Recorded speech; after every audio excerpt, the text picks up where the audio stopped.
हिंदवी स्वराज्याचे सरसंस्थापक छत्रपती शिवरायांना मानाचा मुजरा करतो।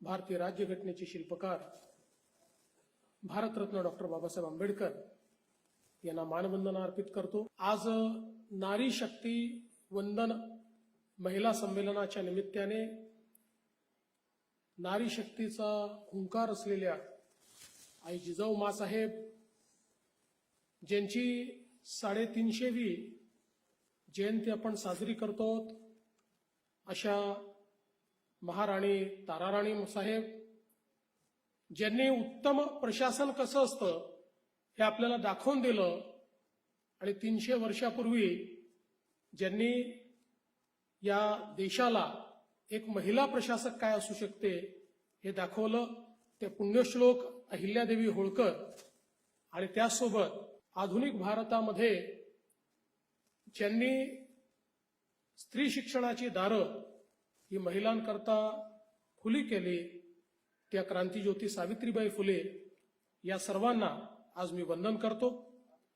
आजच्या या अतिशय सुंदर कार्यक्रमामध्ये मंचावर उपस्थित असलेल्या माझ्या सहकारी राज्याच्या मंत्री अदितीताई तटकरे आज विशेष रूपाने या ठिकाणी आपल्या सर्वांना मार्गदर्शन करण्याकरता आणि आपल्या सर्वांसमोर आपलं मत व्यक्त करण्याकरता उपस्थित असलेल्या या आमच्या ज्या सर्व मंचावरील भगिनी आहेत, श्रीमती उज्ज्वला चक्रदेव कुलगुरू SNDT महिला विद्यापीठ रवीनाजी या ठिकाणी येऊन गेल्या, Shrimati Snehlata Swami tehsildar, Shrimati Archana Kochar fashion designer, Shrimati Rubal Nagi global teacher award विजेत्या, सुप्रसिद्ध अभिनेत्री श्रीमती प्राजक्ता माळी, सुप्रसिद्ध गायिका श्रीमती वैशाली सामंत या ठिकाणी उपस्थित, नारी शक्ती विचारमंचच्या प्रज्ञाताई पोंक्षे, त्याचप्रमाणे उपस्थित आमच्या आमदार मनीषाताई चौधरी, चित्राताई वाघ, श्रीमती सना मलिक, अमित साटमजी, सर्वच मंचावरील आणि मंचासमोरील मान्यवर आणि उपस्थित भगिनी आणि बंधूंनो, आज मला अतिशय आनंद आहे की या देशामध्ये जी एक नवीन क्रांतीची सुरुवात होतीये त्या बिलाला समर्थन देण्याकरता समाजातल्या विविध क्षेत्रातल्या आमच्या ज्या सर्व महिला आहेत त्या या ठिकाणी उपस्थित झाल्या आणि त्यांनी या बिलाला समर्थन देत असताना आपलं मत देखील व्यक्त केलं। खरं तर मी असं म्हणेन की भारताच्या इतिहासामध्ये आता येऊ घातलेलं हे जे विधेयक आहे हे एक प्रकारे ज्याला आपण इंग्रजीत वॉटरशेड मुवमेंट म्हणतो अशा प्रकारची अवस्था आहे, ज्यातनं पुढच्या शेकडो वर्षाचं देशाचं सामाजिक, आर्थिक आणि राजनैतिक भविष्य हे पूर्णपणे बदलणार आहे। महिलांना लोकसभा आणि विधानसभांमध्ये 33% आरक्षण देणं, मगाशी स्वामीताईंनी त्याचा पूर्ण आपल्याला इतिहास सांगितला। यापूर्वी अनेक वेळा प्रयत्न झाले परंतु पुरुषांनीच ते प्रयत्न हाणून पाडले आणि अनेक पक्ष असे होते की ज्या पक्षांनी त्या ठिकाणी त्याला समर्थन देण्यास नकार दिला। मला आठवतं की ज्यावेळी श्रद्धेय अटल बिहारी वाजपेयीजींनी समर्थपणे तिसऱ्यांदा पूर्ण ताकद लावून त्या ठिकाणी हे बिल पास करण्याचा प्रयत्न केला, त्यावेळी 23 पक्षांचं सरकार होतं, त्या सरकारमधलेही काही पक्ष यांनी विरोध केला आणि मेजॉरिटी नसल्यामुळे ते बिल पास होऊ शकलं नाही। नंतरच्या काळामध्ये मनमोहन सिंगजींनी प्रयत्न केला आणि त्यावेळी खरं म्हणजे मेजॉरिटी होती पण एक प्रकारे ज्याला आपण इच्छाशक्ती म्हणतो त्याचा कुठेतरी अभाव होता आणि ते बिल पास झालं नाही। पण देशाचे प्रधानमंत्री माननीय नरेंद्र मोदीजी हे पहिल्यापासून आमच्या या संपूर्ण नारी शक्तीचा अधिष्ठान करणारे आहेत। खऱ्या अर्थानं आपण जर बघितलं तर मोदीजींनी हा जो काही प्रवास केलेला आहे बेटी बचाओ बेटी पढाओ पासून सुरू झाला, म्हणजे आमच्या पहिल्यांदा तर आमचा जो काही लिंग समभाव आहे, सेक्स रेशिओ आहे, तो सुधारण्याचं काम हे त्यांनी केलं। अनेक राज्यांमध्ये तो इतका बिघडला होता आणि ज्या प्रकारे स्त्री भ्रूण हत्या आमच्या देशामध्ये सुरू होती त्याच्यावर मोठ्या प्रमाणात नियंत्रण आणून आणि आपल्या देशामध्ये जे काही लिंग गुणोत्तर आहे ते अत्यंत चांगल्या पद्धतीनं सुधारण्याचं काम हे बेटी बचावच्या माध्यमातून आणि त्यासोबत आमच्या महिलांना मुलींना शिक्षणाची योग्य संधी मिळाली पाहिजे याकरता बेटी पढाव अशा पद्धतीनं ही यात्रा त्यांनी आरंभ केली आणि आज ती बेटी बचाव बेटी पढाव पासनं यात्रा ही लखपती दीदीपर्यंत पोहोचलेली आहे. आपल्या पायावर उभं राहून वर्षाला लाख रुपयांपेक्षा जास्त कमावणाऱ्या आता करोडो लखपती दीदी या माननीय मोदीजींच्या नेतृत्वात तयार झाल्या आहेत. कारण मोदीजी नेहमी एक गोष्ट सांगतात की आपल्याला जर विकसित भारत करायचा असेल तर या भारतामध्ये 50% जी लोकसंख्या आहे ती जोपर्यंत देशाच्या आर्थिक विकासात योगदान देणार नाही, जोपर्यंत त्या लोकसंख्येचं रूपांतर हे आपण मानव संसाधनात करणार नाही, तोपर्यंत देश विकसित होऊ शकत नाही. जगाच्या पाठीवर ज्या ज्या देशांना हे समजलं की आपल्या लोकसंख्येचा 50% हिस्सा हाही आपल्या अर्थव्यवस्थेचा कणा बनू शकतो, ते देश विकसित झाले. आणि म्हणूनच विकसित भारताकडे जी काही वाटचाल आहे त्या वाटचालीमध्ये महिलांचं प्रामुख्यानं योगदान हे घेण्याचा प्रयत्न हा मोदीजींनी केला. आणि आज त्याचं प्रत्यंतर आपण पाहतोय. नवीन भारतामध्ये ज्या प्रकारे महिलांना संधी मिळत आहेत त्या देखील आपण पाहतोय. आज सकाळी मी नागपूर एम्स मध्ये होतो, त्याचं कॉन्व्होकेशन होतं, माननीय राष्ट्रपती महोदयांच्या हस्ते होतं. त्या ठिकाणी 8 गोल्ड मेडल होते, त्यापैकी 6 गोल्ड मेडल हे आमच्या मुलींना मिळाले. आणि आज आम्ही कुठल्याही युनिव्हर्सिटीच्या कॉन्व्होकेशन मध्ये जातो तर त्या ठिकाणी आमच्या मुलींनाच जास्त पुरस्कार मिळतात आणि मुलीच आज जास्त वेगाने पुढे जाताना आपल्याला पाहायला मिळतात. त्यामुळे आज सेना असो किंवा कुठलंही क्षेत्र असो, स्पेसचं क्षेत्र असो, सगळ्या क्षेत्रात भारतामध्ये महिलांना आणि मुलींना जी संधी मोदी साहेबांनी दिली त्यातनं एका नवीन भारताचं चित्र आज आपण पाहतो. आणि कुठलं क्षेत्र आता असं नाही की ज्या क्षेत्रामध्ये आमच्या महिला अग्रसर नाहीत. खरं म्हणजे एक सिद्धांत नेहमी असतो की कोणाला जर पुढे येऊ द्यायचं नसेल तर त्या ठिकाणी त्यांना ते जमणारच नाही सांगायचं. आपण जगामध्ये बघितलेलं आहे, संधी मिळाली तर प्रत्येक व्यक्ती स्वतःला साबित करू शकतो, प्रूव्ह करू शकतो. पण संधीच दिली नाही, संधी नाकारायची आणि त्यानंतर तुम्ही हे करू शकणार नाही, तुम्हाला हे जमणार नाही, अशा पद्धतीनं सांगण्याची आता परिस्थिती ही भूतकाळ झालेली आहे. आता जिथे संधी द्याल तिथे आमच्या महिला या पुढे जाणारच आहेत. आता त्यांना कोणी थांबवू शकत नाही. आणि म्हणूनच आज आपण बघितलं, मगाशी समीराजींनी सांगितलं, महाराष्ट्रामध्ये आमचं सरकार आल्यावर पहिल्या महाराष्ट्राच्या मुख्य सचिव, पहिल्या महाराष्ट्राच्या डीजीपी, पहिल्या महाराष्ट्राच्या फॉरेस्ट चीफ, पहिल्या मुंबई महानगरपालिकेच्या आयुक्त, या सगळ्या पदांवर आज महिला, आणि त्या काही आमच्या शिफारसीने नाही, त्यांच्या सक्षमतेने त्या पदापर्यंत पोहोचल्या. आम्ही केवळ यापूर्वीही सक्षम महिला होत्या, पण दुर्दैवाने त्यांना ती पदं नाकारली जायची. आता ते दालन खुलं झालं आणि ती पदं त्यांना मिळतायत आणि अतिशय उत्तम काम या सगळ्या आमच्या महिला अधिकारी करताना आपल्याला या ठिकाणी पाहायला मिळत आहेत. आणि म्हणूनच आज खऱ्या अर्थानं आपण महानगरपालिका आणि जिल्हा परिषदांमध्ये महिलांना ज्यावेळी आरक्षण दिलं, मला आजही आठवतं, मी 92ला पहिल्यांदा नगरसेवक झालो, ते पहिलं वर्ष होतं, त्यावेळेस पहिल्यांदा महिलांना आरक्षण मिळालं होतं. आणि त्या काळामध्ये परिस्थिती अशी होती की निवडून आलेल्या महिलांपैकी 90% महिलांचे नवरेच त्या ठिकाणी काम करताना दिसायचे आणि ते नगरसेविका पती म्हणून त्या ठिकाणी काम करायचे, सरपंच पती म्हणून काम करायचे. एक नवीन डिग्री त्यांनी स्वतःकरता तयार केली होती. पण आज ज्यावेळी त्याच्यानंतर 5 वर्षांनी पुन्हा ज्यावेळेस मी महापौर झालो होतो त्यावेळी मी बघितलं परिस्थिती बदलली होती.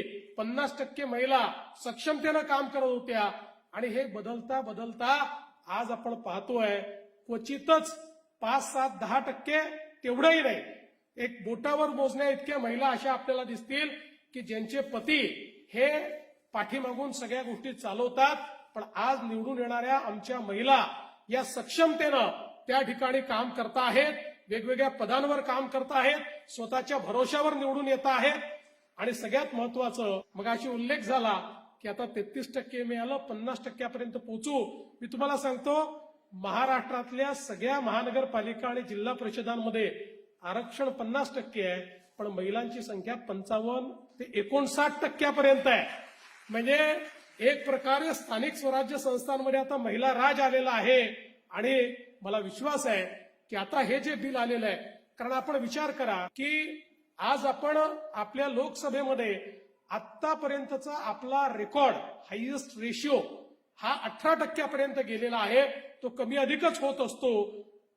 आता मोदीजींनी हे जे विधेयक आणलेलं आहे, या विधेयकानंतर आज आपल्या लोकसभेमध्ये 73 महिला खासदार आहे. 2029 रोजी 273 महिला खासदार असतील. 200 महिला खासदार या अधिकच्या आपल्याला लोकसभेमध्ये दिसतील. तसंच विधानसभांमध्ये देखील खूप मोठ्या प्रमाणात या ठिकाणी आमच्या महिला खासदार त्या आमदार या काम करताना दिसतील. आज खरं म्हणजे या विधेयकाचं दुसरं महत्व काय आहे? अनेकांनी सांगितलं हे विधेयक तर आपण यापूर्वीच पारित केलं आणि मोदीजींनी संविधान संशोधन करून त्या ठिकाणी महिला आरक्षणाच्या संदर्भातला जो काही संविधानात संशोधन करायचं होतं ते ऑलरेडी केलेलं आहे. मग हे विधेयक काय आहे? हे विधेयक म्हणजे खऱ्या अर्थानं मोदीजींची इच्छाशक्ती आहे. कारण ज्यावेळी आपलं संविधान संशोधन झालं त्यावेळी संविधान संशोधन करताना असं सांगण्यात आलं होतं की नवीन सेन्सस आणि डिलिमिटेशन या दोन गोष्टी झाल्यानंतर या ठिकाणी महिला हे जे काही आरक्षण आहे ते लागू होईल. आणि आपल्याला माहितीये सेन्ससही पुढे गेलं, सेन्सस पुढे गेल्यामुळे डिलिमिटेशन पुढे गेलं. त्यामुळे कुठल्याही परिस्थितीत 2029 पासून लागू होऊ शकत नव्हतं. हे कदाचित 2034 मध्ये 2039 मध्ये कधीतरी लागू झालं असतं. म्हणजे एक प्रकारे कागदावर आम्ही संविधानात महिलांना आरक्षण दिलंय, पण प्रत्यक्षात ते दिलेलं नाही, अशी परिस्थिती निर्माण झाली असती. आणि मोदीजींची जर इच्छाशक्ती नसती तर ते सांगू शकले असते की पहिल्यांदाच कोविड सारख्या महामारीमुळे सेन्सस होऊ शकलं नाही, ते आता पूर्ण होत आहे, ते झाल्यानंतर मग सगळ्या एक्सरसाइजेस होतील, आपल्या कायद्यातच ते म्हटलेलं आहे असं म्हणून ते टाळू शकले असते. पण ज्यावेळी एखादी गोष्ट मनातनं केली जाते त्यावेळी त्याच्या समोर असलेले जेवढ्या अडचणी आहेत त्या अडचणी देखील दूर केल्या जातात. आणि म्हणून मोदीजींनी पुन्हा एकदा आता अमेंडमेंट आणलाय, नवीन बिल आणलाय. या बिलामध्ये दोन गोष्टी त्यांनी केल्या. डिलिमिटेशनची प्रोसेस ही या विधेयकामुळे सुरू होणार आहे. त्यामुळे कुठल्याही परिस्थितीमध्ये पुढच्या 1 वर्षात डिलिमिटेशन हे पूर्ण होऊन 2029ला जे निवडणूक लोकसभेची होईल त्याला हे रिझर्वेशन लागू होणार आहे. आणि यासोबत जो काही या ठिकाणी दुसरा प्रश्न होता की एकीकडे आपल्याला या संदर्भात जो काही अमेंडमेंट केली होती ती लागू करायची होती, पण सेन्ससचा प्रश्न होता. तर सेन्ससचा प्रश्न सोडवण्याकरता मोदीजींनी सांगितलं नवीन सेन्सस होऊ शकत नसेल तर हरकत नाही, 2011च्या सेन्ससवरच आता आम्ही डिलिमिटेशन करू. म्हणजे कोणीही 2029 करता थांबणार नाही. 2029 मध्ये हे आपल्याला लागू करता येईल. आणि म्हणून या दोन अमेंडमेंटमुळे खऱ्या अर्थानं मोदीजींच्या इच्छाशक्तीमुळे जे कदाचित 10 वर्ष टळलं असतं ते आता पूर्ण होत आहे. आणि कुठल्याही परिस्थितीमध्ये 2029च्या लोकसभेमध्ये 273 महिला खासदार या आपल्याला पाहायला मिळतील. तुमच्या माहितीकरता सांगतो, आज आता जी काही आपली खासदारांची संख्या आहे या खासदारांच्या संख्येमध्ये मेजॉरिटी करता 273 खासदार लागतात. आता तेवढ्याच महिला या आपल्या लोकसभेमध्ये आपल्याला त्या ठिकाणी पाहायला मिळतील. आणि म्हणून मला असं वाटतं की एक अत्यंत महत्वाचा अशा प्रकारचा हा एक हे पाऊल मोदीजींनी उचललेलं आहे.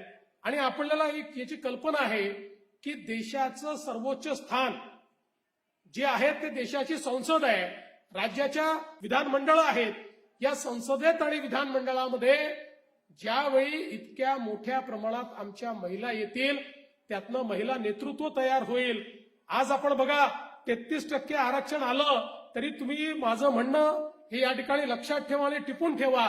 पहिल्याच निवडणुकीमध्ये तुम्हाला 40% महिला या खासदार म्हणून पाहायला मिळतील. कारण जिथे आरक्षण नाही तिथनंही आमच्या महिला निवडून येतात, त्या निवडून येतील. आणि म्हणून मला असं वाटतं की एक अत्यंत महत्वाचं जे सभागृह आहे, या सभागृहाचं नेतृत्व हे ज्या क्षणी महिलांना मिळेल, मला असं वाटतं या देशामध्ये त्यानंतर महिलांच्या विकासाला, महिलांच्या नेतृत्वाला कोणी थांबवू शकणार नाही. आणि निश्चितपणे विकसित भारताचं स्वप्न पूर्ण करण्याकरता जी काही आपली नारी शक्ती आपल्याला आवश्यक आहे, ती नारी शक्ती या रूपानं तिचा आविष्कार आपल्याला पाहायला मिळेल आणि आपला विकसित भारत आपण पूर्ण करू शकू. आणि म्हणूनच मोदीजींनी घेतलेली ही जी काही हे पाऊल आहे, याला समर्थन देणं आणि त्याकरता मोठ्या प्रमाणात जनमानस उभा करणं हे अत्यंत आवश्यक आहे. कारण आता काही लोक छुप्या पद्धतीनं त्याला विरोध करायला लागले आहेत.